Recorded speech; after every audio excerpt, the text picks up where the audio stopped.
कीर्तन क्या है? ये मनन की परिभाषा है, महासाधन। और कीर्तन क्या है? भगवान शिव के प्रताप, रूप, गुण, विलास और नाम, इसका निरूपण करने के लिए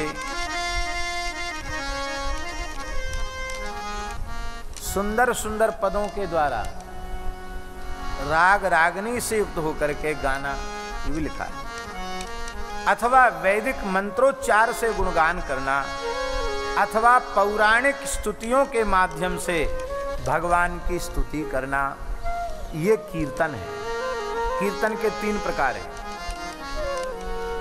एक ताल मूर्छना से युक्त होकर के विशुद्ध राग रागनियों में गाना, भगवान के रूप का, भगवान के गुणों का वर्णन करना, एक प्रकार।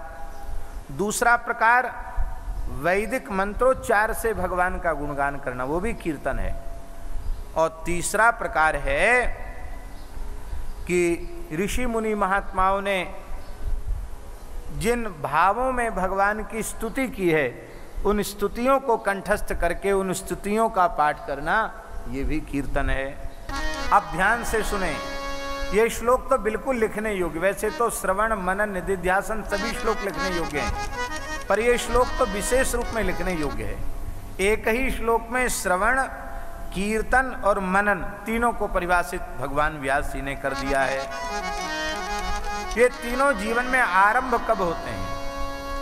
सत्संगमेन भवति श्रवणं पुरस्तात्,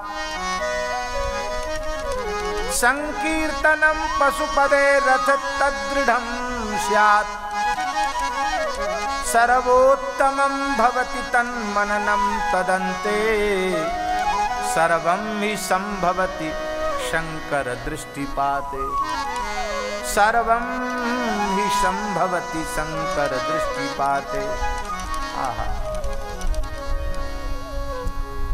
जब भगवान अपनी करुणा भरी आंखों से, नेत्रों से किसी जीव को देखने लग जाते हैं, अपनी दयार्द्र करुणार्द्र दृष्टि का पात करते हैं, वे सत्य संकल्प भगवान जीव के कल्याण का संकल्प करते हैं। उसकी दुर्दशा को देखकर द्रवित होकर के अपनी करुणा भरी आंखों से उसको देखते हैं, तब जीव को किसी साधु पुरुष का चरणाश्रय प्राप्त होता है, किसी संत का संग प्राप्त होता है।